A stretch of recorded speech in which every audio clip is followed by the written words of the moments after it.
Good morning, students. In previous lecture, we have discussed about the structure of glucose. ग्लुकोजचं structure आपण discuss केलं की ग्लुकोजचं structure कशा पद्धतीने भेटलं. जे आपण ग्लुकोजचं स्ट्रक्चर काढलं की glucose having CHO group, aldehyde group, and it having 5 carbon. That 5 carbon another 5 carbon containing the hydroxy group, in which one is the primary hydroxy group and another 4 are secondary hydroxy group. ह्या पद्धतीने आपण last लेक्चरला 6 reaction discuss करून त्याच्यावर आपण ग्लुकोजचं structure study केलं होतं. आज आपल्याला त्याच्या पुढचा टॉपिक डिस्कस करायचा आहे, that is the optical isomerism in glucose. Next topic, optical isomerism in glucose. Then last lecture we have explained that glucose is a carbohydrate, and carbohydrates are optically active polyhydroxyaldehydes or ketone. Then in case of glucose, if we draw the structure of glucose, then in structure of glucose there will be CHO, then first carbon having OH, EH, second carbon having OH, EH, next carbon having EH, OH, another carbon having EH, OH, and last carbon having CH2H. Then if we draw the structure of glucose, then this is the structure of glucose. Then in glucose there are first, second, third, fourth. There are 4 optically active carbon atoms, that also known as chiral carbon atom. जर आपण ग्लुकोजचं structure पाहिलं तर ग्लुकोजच्या structure मध्ये CHO group जर सोडला आणि खालचा CH2H ग्रुप जर सोडला तर मधले जे 4 कार्बन आहेत, this will be first carbon, second, third, fourth, fifth and sixth. Carbon number second, third, fourth, fifth, that are the chiral carbon. Then why they known as chiral carbon? Because that 4 carbon atom having 4 different group present on central carbon atom. Now see, in this second carbon, suppose if we consider the second carbon, in a second carbon there are one group is the aldehyde group, another will be hydroxy, this will be another link of carbon atom, and fourth will be hydrogen. Means that carbon having 4 different substituents. Same as the third carbon, fourth, fifth. Means in a glucose there are 4 chiral carbon atom, hence it will be optically active. Hence glucose is the optically active. But we have studied about the DL configuration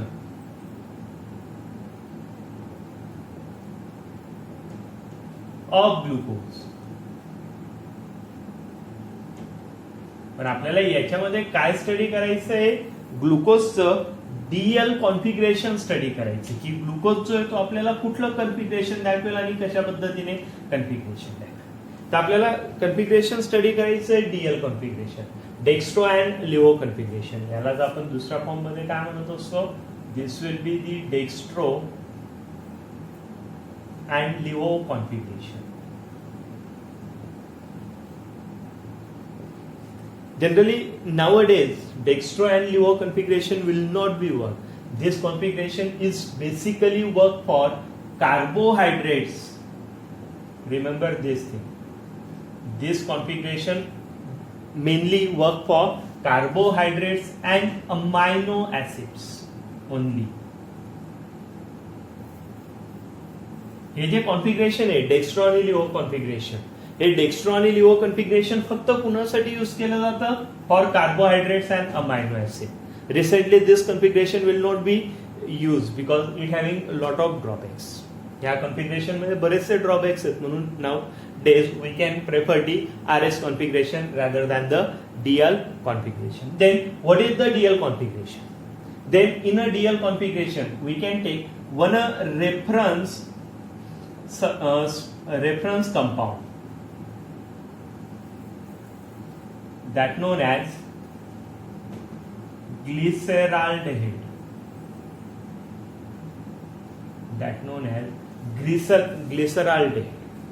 मग आता ग्लिसरॉल्डेहाइडचा formula कसा आहे? तर ग्लिसरॉल्डेहाइड मध्ये एक आहे अल्डेडी group, second जो carbon आहे ह्या सेकंड कार्बनवर एक असतो OH, एक असतो हायड्रोजन आणि लास्टचा कार्बन असतो त्याच्यावर असतो एक CH2OH. मग डेक्स्ट्रो, आता डेक्स्ट्रो आणि लिव्हो कॉन्फिगरेशन जे डीएल कॉन्फिगरेशन, तर डीएल कॉन्फिगरेशन साठी खूप महत्वाच्या गोष्टी असतात. तर डीएल कॉन्फिगरेशन का फेल्युअर आहे, ते काय यूज केलं जात नाही, तर याच्या मागे बऱ्याचशा याच्या मागे 3 बेसिकली रिझन्स आहेत. पहिला रिझन म्हणजे जे काही डेक्स्ट्रो आणि लिव्हो कॉन्फिगरेशन आहे याच्यामध्ये असं म्हटलं जातं की जे ग्रुप आपण व्हर्टिकल साईडला लिहित असतो म्हणजे आपल्या बाजूला येणारे, that are always present on a right side. हे काय कुठे असतात, those group on right hand side they are always on a vertical line. Those are left hand side, they are always horizontal line. And the carbon atom present, they are always be in a horizontal line. हे जे carbon आहेत हे कायम एकाच line मध्ये आपल्याला present असतात आणि ह्या अशा ज्या गोष्टी आहेत याच्यामुळे आपलं डीएल कॉन्फिगरेशन जे हे आजच्या दिवसामध्ये युज केलं जात नाही किंवा ते स्पेसिफिकली कुणासाठी वापरलं जातं, कार्बोहायड्रेट्स आणि अमायनो ऍसिडसाठी. मग आता डीएल कॉन्फिगरेशन मध्ये काय म्हणतात, then in a DL configuration the chiral carbon consider कुणाला केलं जातं, कायरल कार्बन. कायरल कार्बन जो आहे तो सेंटरचा मी त्याला स्टार्ट केलं.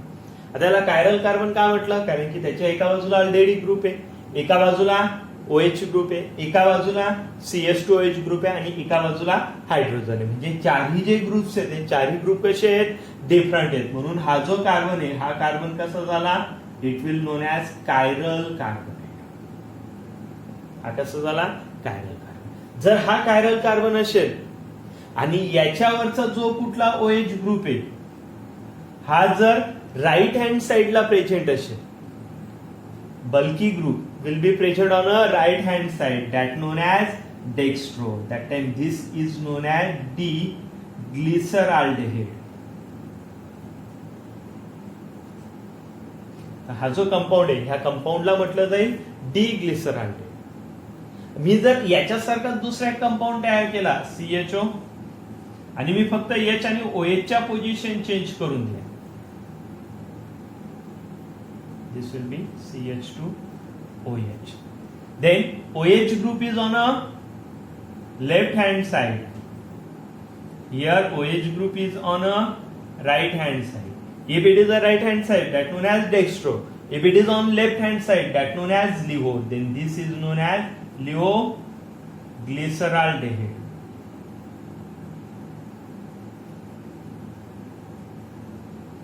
ह्या सबस्टन्सला काय म्हणणार, L glyceraldehyde. And dextro and LiO are mostly mirror image of each other. Hence they known as enantiomers. त्यांना आपण enantiomers म्हणतो. They are the isomeric form of one another, glyceraldehyde and D-glyceraldehyde and L-glyceraldehyde. म्हणून ग्लिसरॉल्डेहाइड वरनं ही dextro आणि लिव्हो technique जी आहे ही introduce झाली. मग हे झालं डेक्स्ट्रो आणि लिव्हो. मग डेक्स्ट्रो कुणाला म्हणायचं, ज्यावेळेस OH ग्रुप हा राईट हँड साइडला लिहिलेला असेल कायरल कार्बनच्या तर त्याला म्हणायचं डेक्स्ट्रो. ज्यावेळेस OH ग्रुप हा कुठे असेल, लेफ्ट हँड साइडला, कुणाच्या, कायरल कार्बनच्या. कायरल कार्बन आपण जनरली स्टारने रिप्रेझेंट करत असतो, तर त्याच्या लेफ्ट हँड साइडला लिहिलेला असेल तर त्याला म्हणायचं L, डेक्स्ट्रो अँड लिव्हो ग्लिसरॉल्डेहाइड. आणि ह्या पद्धतीने आपण डीएल कॉन्फिगरेशन जे आहे ते लिहित असतो. मग आपण डीएल कॉन्फिगरेशन जे हे आपण लिहू शकतो फॉर ग्लुकोज. आपण ग्लुकोजच्या केसमध्ये डीएल कॉन्फिगरेशन लिहू शकतो. मग आता ग्लुकोजच्या केसमध्ये कसं लिहिणार डीएल कॉन्फिगरेशन, आता मी ग्लुकोजचं स्ट्रक्चर काढलं. पहिला कार्बन घेतला CH, त्यानंतर पुढचं स्ट्रक्चर काढलं, सेकंड कार्बनला OH group H, next OH H, next H OH, next H OH and last is the CH2OH. आता जो आपण लास्ट कंपाऊंड घेतला होता ग्लिसरॉल्डेहाइड, ग्लिसरॉल्डेहाइड मध्ये फक्त एक कायरल कार्बन होता. पण ज्यावेळेस तुम्ही ग्लुकोज घेणार त्यावेळेस ग्लुकोज मध्ये 4 कायरल कार्बन्स आहेत. This second carbon, third carbon, fourth carbon, fifth carbon. In case of glucose, there are 4 chiral carbon. From which carbon atom we have determined the dextro and LIFO configuration. Suppose in case of second carbon, जर आपण second कार्बनच्या केसमध्ये जर विचार केला, the second carbon having OH group on a right hand side, then that time it shows dextro configuration. Third carbon shows OH group present on left hand side, hence it shows LIFO configuration. Next fourth carbon, this will first, second, third, fourth, fifth and sixth. Fourth carbon having OH is on a dextro side. Next fifth carbon having again on a dextro side. Then this glucose is the name as, आता या ग्लुकोजला नाव काय द्यायचं? If it is dextro or LIFO, because it having presence of dextro group as well as LIFO group, याला actual नाव काय द्यायचं? तर ज्यावेळेस याची कंडिशन क्रिएट होते त्यावेळेस एक गोष्ट लक्षात ठेवायची, we have always write the configuration of chiral carbon atom which will be far away from parent group in the chain or in the carbohydrate or amino acids. Carbohydrate किंवा amino acid मध्ये जो काही parent group आहे, parent group कोण आहे? अल्डेड पासून जो सर्वात लांबचा कायरल कार्बन असेल याच्यावरचं कन्फिगरेशन घ्यायचं. म्हणजे इथला लांबचा कायरल कार्बन कुठला आहे? फिफ्थ वर कुठलं कन्फिगरेशन आहे? डेक्स्ट्रो कन्फिगरेशन आहे. That time this structure is known as D glucose. त्यावेळेस या स्ट्रक्चरला काय नाव देणार आपण? D glucose. मग याचं जर आपल्याला आययुपीएससी नेम लिहायचं असेल, जर आपल्याला ह्या स्ट्रक्चरचं जर आययुपीएससी नेम लिहायचं असेल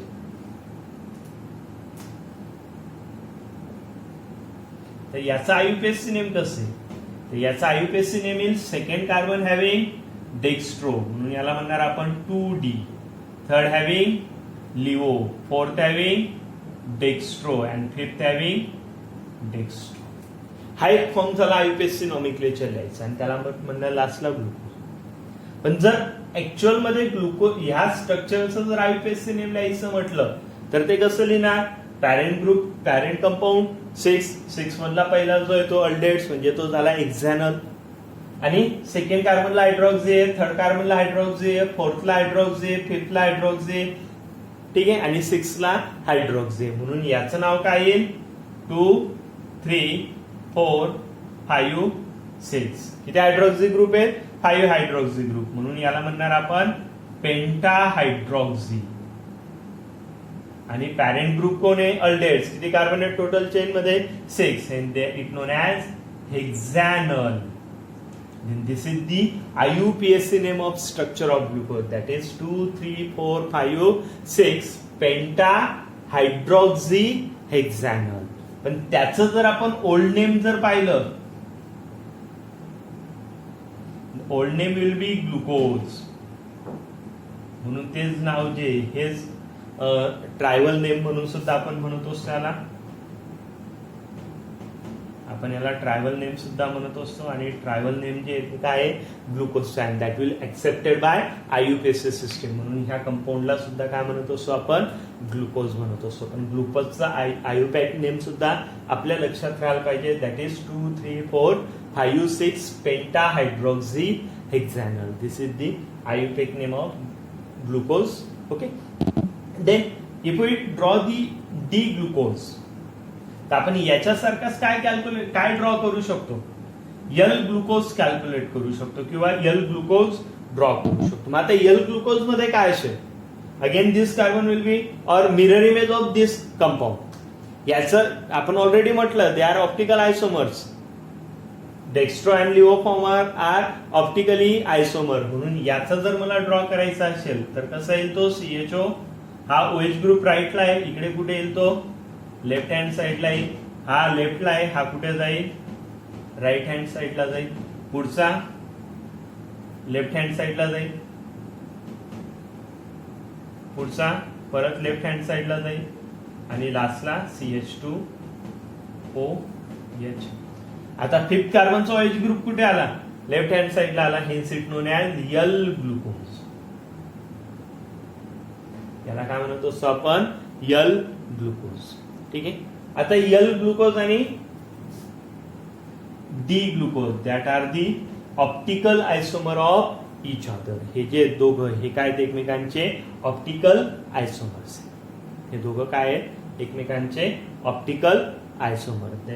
that known as optical isomerism in glucose. हे झाले ग्लुकोजच्या ऑप्टिकल आयसोमेरिझम. आता हे जे कन्फिगर आपण हे जे स्ट्रक्चर्स काढलेले that structures non as features configuration.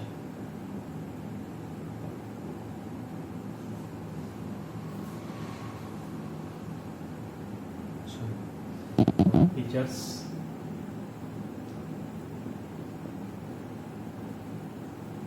That known as Fischer's configuration. हे जे आता फीचर्स म्हणण्यामागचे कारण दोन. बरेच जण सांगतात की why it known as Fischer because it will look like skeleton of fish. But no, it will explain by scientist Fischer's. Fischers नावाच्या सायंटिस्टने आपल्याला एक्सप्लेन केलेलं आहे. Sorry, in this I will be C. Fischers नावाच्या सायंटिस्टने हे आपल्याला explain केलेलं आहे. Hence it known as Fischer's configuration. Or another thing, we also remind that it will look like fish skeleton. Hence it also known as the features. जसं तुमच्या सोयीनुसार जे लक्षात राहील ती टेक्निक आपण यूज करू शकतो. But it will explain bye features. मग याचंच कन्फिगरेशन आपल्याला अजून एक डिस्कस करायचं आहे. सॉरी, आपल्याला याच्यामध्ये एक नवीन रिएक्शन डिस्कस करायची आहे. That is the hemiacetal and hemiketal reaction. The next point is the hemiacetal structure of glucose. हे जे पॉइंट्स आहेत ग्लुकोजचे. Glucose is the most important in a carbohydrate. Then next is the hemiacetal structure of glucose. आपल्याला ग्लुकोजचं कुठलं structure करायचं आहे? हेमिॲसिटल.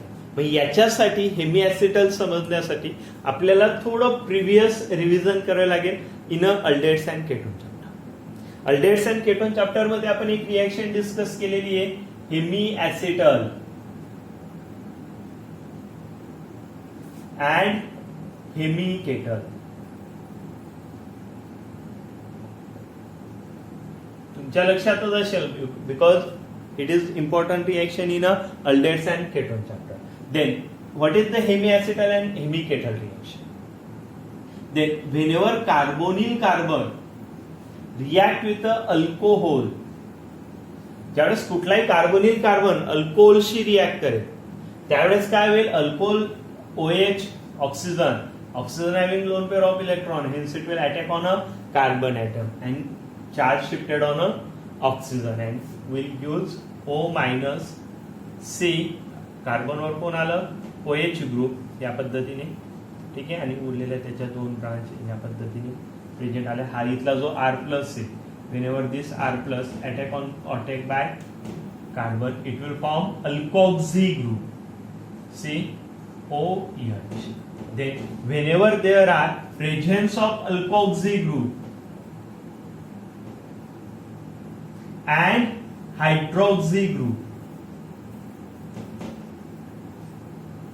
on a same carbon atom, when there is the alkoxy and hydroxy group present on a same carbon, that known as hemiacetal structure. आता हेमिॲसिटल आणि हेमिकेटल याच्यात खूप major difference नाही. तर जर तुम्ही इकडचं स्ट्रक्चर जर अल्डेट्स घेतलं तर जो फॉर्म तयार होईल त्याच्यामध्ये एक कोण असेल? हायड्रोजन असेल आणि दुसरा ग्रुप जो तो कोण असेल? अल्किल ग्रुप असेल.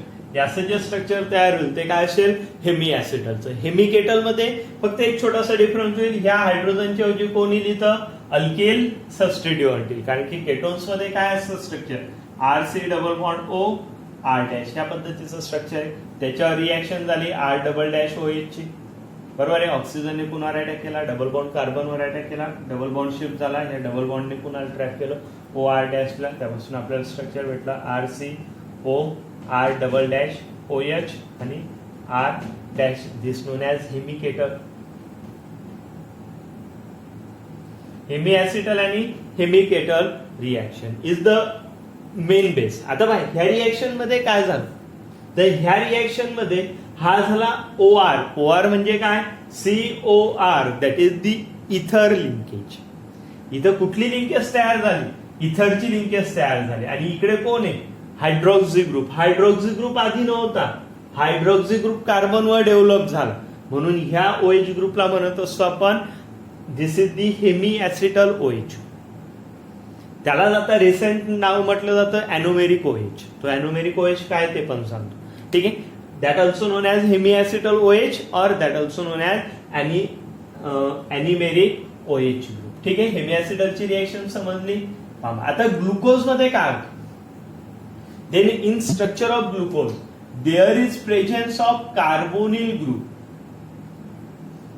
Okay. As well as presence of hydroxy. जर तुम्ही ग्लुकोजचं स्ट्रक्चर जर नीट पाहिलं तर ग्लुकोजच्या स्ट्रक्चर मध्ये काय आहे? There are how many hydroxy group? There are 5 hydroxy group and 1 carbonyl carbon. Means this will be the suitable condition for formation of hemiacetal reaction. Hemiacetal reaction होण्यासाठी well suitable condition इथं आपल्याला observe होते. Then say if the second carbon, this will be most important, if second carbon OH shows hemiacetal reaction, that time it will form 3-membered ring. तो आपल्याला किती member रिंगचा compound येतो? 3-membered ring. If the third carbon will attack, third carbon OH group attack, it will form 4-membered ring.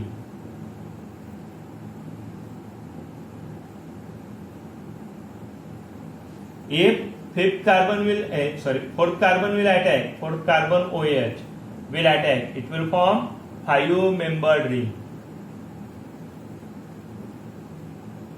And if there will be fifth carbon OH, form 6-membered ring. And last 6 carbon OH will attack, it will form 7-membered ring. जर आपण पाहिलं तर इथं काय आहे? Total possibility ज्या आहेत त्या प्रत्येक कार्बनचा OH आपल्याला सायक्लिक फॉर्म तयार करू शकतो.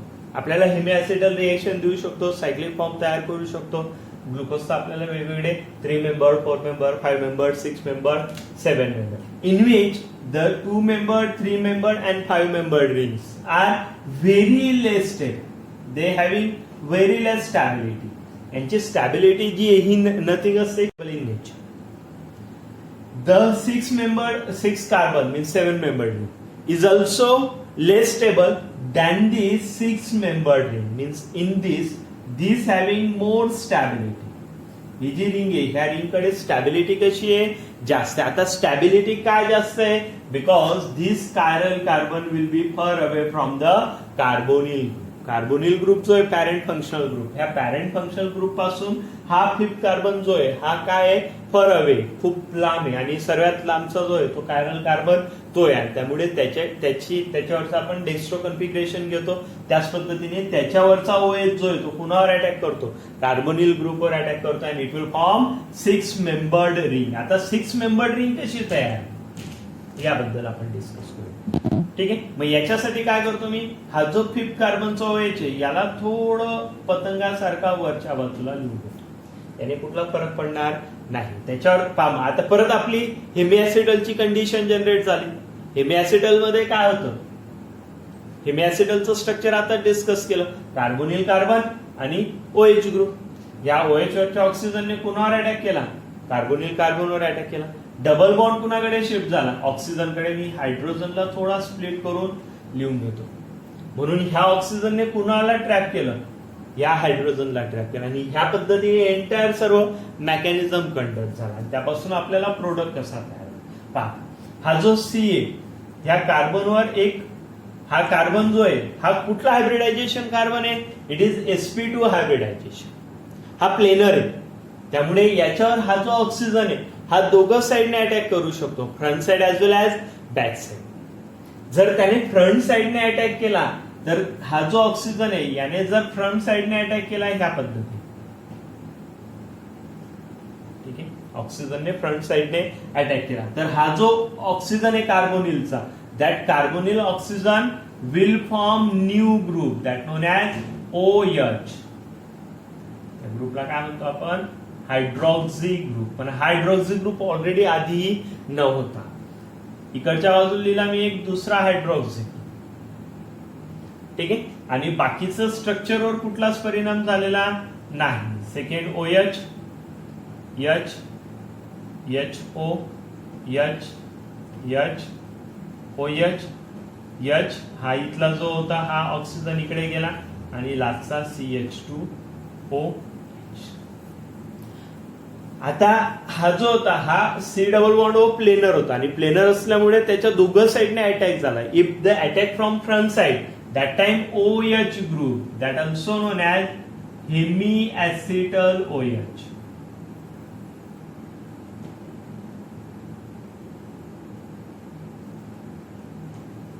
हा जो आहे याला काय म्हणणार? हेमिॲसिटलचा OH group.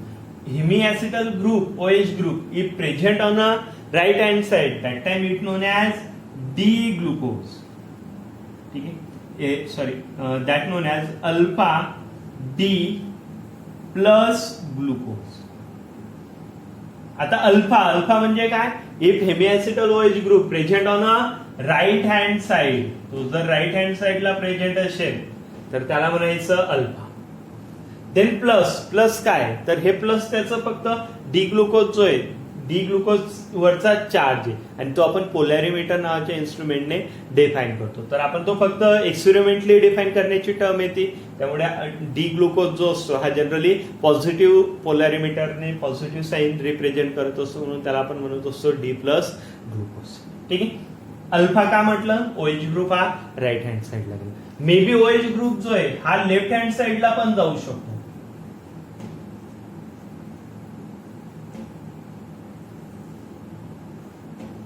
OH, H, OH, H, H, OH, next H combine with oxygen, या पद्धतीने तो कंबाईन झाला आणि लास्टला CH2OH that known as beta D plus glucose.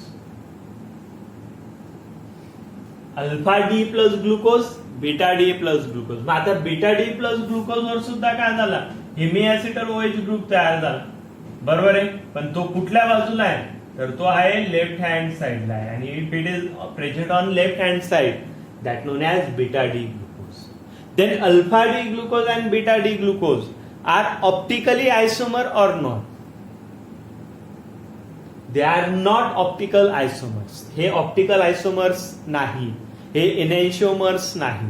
काय एनॅन्शिओमर्स नाहीत? कारण की हे दोघं एकमेकांची मिरर इमेज देत नाही. फक्त OH ग्रुपची पोझिशन कुणाची?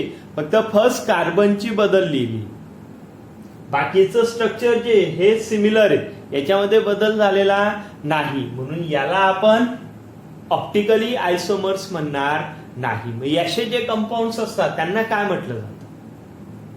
Then such compounds known as anomers and they are distereomers. हे जे कंपाऊंड्स आहेत हे दोघं कंपाऊंड एकमेकांचे alpha and D form, alpha D glucose and beta D glucose are the are the distereomers of each other, that also known as anomers. त्यांना काय म्हणत असतो आपण? एनोमर्स म्हणत असतो. मग आता एनोमर्स म्हणजे काय? The anomers are those carbon atom having presence of hydroxy group as well as ether linkage. असे कार्बन ॲटम की ज्यांच्यावर कोण प्रेझेंट आहे? हायड्रॉक्सी ग्रुप प्रेझेंट आहे. त्यांच्यावर काय आहे? इथर लिंकेज आहे. असे जे कंपाऊंड्स, असे जे कार्बन ॲटम असतील, अशा कार्बन ॲटमला काय म्हटलं जातं? अॅनोमेरिक कार्बन ॲटम. काय म्हटलं जातं? अॅनोमेरिक कार्बन ऍटम. मग हा झाला अॅनोमेरिक कार्बन ऍटम, हा झाला अॅनोमेरिक कार्बन ऍटम. काय अॅनोमेरिक कार्बन ऍटम? याच्यावर कोण आहे? OH ग्रुप आहे. ओके. दुसरी लिंकेज काय? ऑक्सिजनची लिंकेज, आणि ऑक्सिजन कुणाला कंबाईन आहे? तो कार्बनला कंबाईन आहे, म्हणजे ती कुठली लिंकेज झाली? इथर लिंकेज झाली. सेकंड स्ट्रक्चर मध्ये इथे जे OH ग्रुप आणि दुसरी लिंकेज कुठली? इथर लिंकेज. म्हणजे याच्यावरून आपण सांगू शकतो alpha and beta are the anomers of each other. Then from that we can say that what is the anomeric carbon. समजलं? अॅनोमेरिक कार्बन असे कार्बन असतील कार्बोहायड्रेट्स मधले की ज्यांच्यावर काय हायड्रॉक्सी ग्रुप आणि इथर लिंकेज प्रेझेंट असेल, अशा कार्बनला काय म्हणायचं? अॅनोमेरिक कार्बन. आणि ज्यावेळेस अॅनोमेरिक कार्बन असतील, प्रेझेंट असतील, तर अॅनोमेरिक कार्बनवर फक्त OH ग्रुपची पोझिशन डिफरंट असेल तर अशा सबस्टन्सला म्हणतो आपण अॅनोमर्स. Then what is the anomers? Anomers are those carbohydrates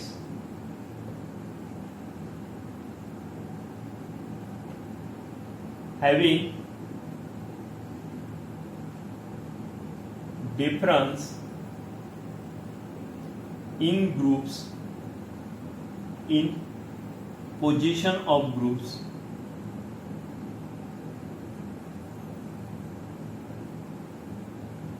on anomeric carbon known as anomers. त्यांना काय म्हणणार आपण? अॅनोमर्स म्हणणार. Then alpha D plus glucose and beta D plus glucose are anomers of each other.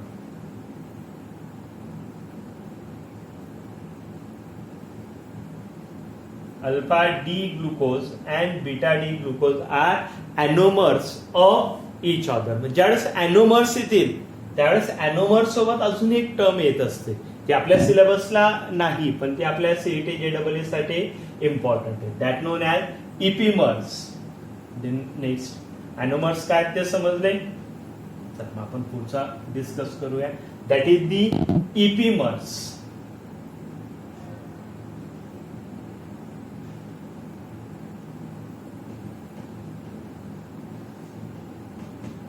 आता epimers काय म्हणणार?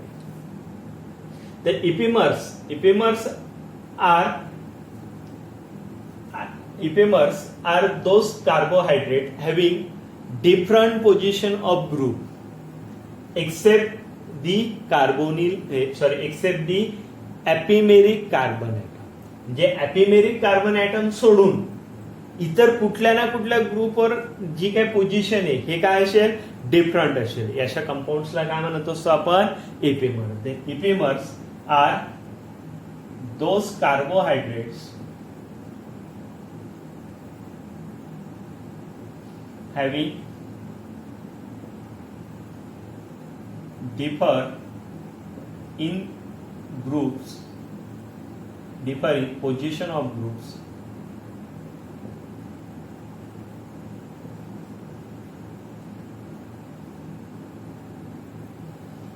than the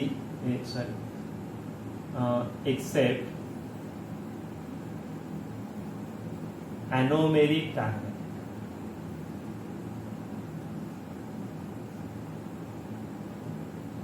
For example, glucose and mannose. Glucose and mannose, that two are the CHO, then OH, H, HO, H, H, OH, H, OH, and last carbon is the CH2. That known as D-glucose. या पद्धतीने ग्लुकोजचं structure आपण draw केलं. ठीक आहे. Then same mannose is the epimer. Epimer म्हणजे काय? जर तुमचा अॅनोमेरिक कार्बन सोडला तर त्या व्यतिरिक्त त्याच्यामध्ये काहीतरी नॉर्मल चेंज असेल. ठीक आहे. तर त्याच्यामध्ये काय असतं? इथं इपिमेरिक कार्बन रिप्रेझेंट करायचं आहे, त्यामुळे मी याला कार्बन घेतो. ठीक आहे. आणि त्या पद्धतीने ऑक्सिजनची लिंकेज एका बाजूला लिहितो मी OH आणि एका बाजूला लिहितो हायड्रोजन. ठीक आहे. Then in a second structure carbon OH group as it is, hydrogen as it is, linkage with the oxygen. Then the second group is the OH, H, H, OH, sorry, OH, here on this side on the H, here OH, H, linkage with this. And last will be CH2OH. याला आपण cyclic form मध्ये लिहू शकतो किंवा open chain structure मध्ये लिहू शकतो. That known as D mannose. आता डी मॅनोज आणि डी ग्लुकोज यांच्यामध्ये डिफरन्स कुठे? यांच्यामध्ये हा झाला तुमचा एपिमेरिक कार्बन आयटम, हा झाला तुमचा एपिमेरिक कार्बन आयटम ज्याच्यावर हायड्रोक्सी ग्रुप प्रेझेंट आहे, इथरची लिंकेज. हायड्रोक्सी ग्रुप प्रेझेंट आहे, इथरची लिंकेज आहे, म्हणून या कार्बनला म्हणणार ॲनोमेरिक कार्बन. आपली डेफिनेशन काय? ॲनोमेरिक कार्बन आयटम सोडून दुसऱ्या कुठल्या तरी ग्रुपवर काय पाहिजे, दुसऱ्या कुठल्या तरी सबस्टन्सवर आपल्याला डिफरंट पोझिशन पाहिजे. Then this will be first, second, third, fourth, fifth, sixth. This will be first, second, third, fourth, fifth, sixth. आता सेकंड पोझिशन पहा. सेकंड पोझिशनला काय? OH ग्रुप हा राईट हँड साइडला आहे, हायड्रोजन लेफ्ट हँड साइडला आहे. पण इकडच्या कार्बन मध्ये काय? सेकंड पोझिशनला OH ग्रुप हा लेफ्ट हँड साइडला आहे आणि हायड्रोजन कुठे? राईट हँड साइडला आहे. Then this are known as C2 epimers.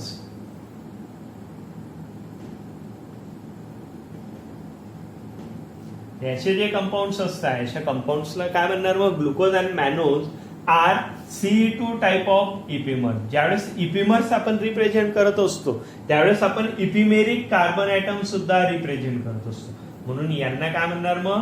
C2 type of इपिमर्स. आपल्याला इपिमर्स अजून एक एक्झाम्पल डिस्कस करायचं, that is the glucose and galactose. Example is the glucose. मी आता फक्त ग्लुकोजचं स्ट्रक्चर काढतो simply. Glucose OH, H, HO, H, H, OH, H, OH and lastला CH2OH. This will be D glucose. आणि सेम स्ट्रक्चर काढायचं आपल्याला गॅलॅक्टोज साठी. D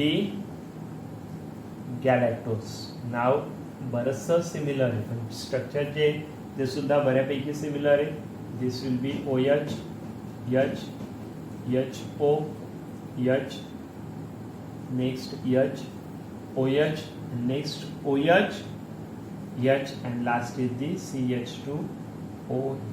This will be first carbon, second, third, fourth, fifth, sixth. First, second, third, fourth, fifth, sixth. एक थोडीशी mistake झाली, इकडे OH, H आणि इकडे OH, H. ठीक आहे. Then glucose and galactose. तर गॅलॅक्टोज मध्ये काय असतं? जो हा फोर्थ कार्बन आहे ग्लुकोजच्या कंपॅरेटिव्हली काय असतो? अपोजिट असतो. ग्लुकोज मध्ये तो HOH असतो, इकडे राईट हँड साइडला हायड्रोजन अँड लेफ्ट हँड साइडला OH आहे. Then that glucose and galactose are the C4 epimers. हे दोघं काय आहेत? हे काय आहे? C4 टाइपचे इपिमर्स आहेत. मग आजच्या लेक्चर मध्ये आपण काय डिस्कस केलं? पहिलं डेक्स्ट्रो अँड लिव्हो कन्फिगरेशन, त्याच्यामध्ये आपण ऑप्टिकल आयसोमेरिझम इन ग्लुकोज पाहिले. ग्लुकोजचे आपण डेक्स्ट्रो आणि लिव्हो फॉर्म दोघं डिस्कस केले. Both are the enantiomer of each other. They shows optical activity. Then after that we have discuss about the hemiacetal structure of glucose. Glucose having hemiacetal structure from alpha D plus glucose and second beta D plus glucose. Alpha D plus glucose का? तर ज्यावेळेस hemiacetal चा OH group present on a right hand side, that time it known as alpha D glucose. Okay. Then what is the alpha D glucose? When hemiacetal OH group present on a right hand side on a epimeric carbon atom known as alpha D glucose. What is the beta D glucose? When hemiacetal OH group or hemiacetal OH group present on a left hand side of anomeric carbon atom, that known as beta D glucose. Then what is the anomeric carbon atom? Anomeric carbon atom are those carbon atom having presence of hydroxy group as well as ether linkage, that known as anomeric carbon atom, and that are the anomers. Then alpha D and beta D are the anomers of each other, same as the epimers. Epimers means those compound having different group, different position of group except the anomeric carbon atom. Then glucose and mannose are the C2 epimers. Their second carbon having different position, while glucose and galactose are C4 epimers. या पद्धतीने आपण epimers जे ते discuss केले. Next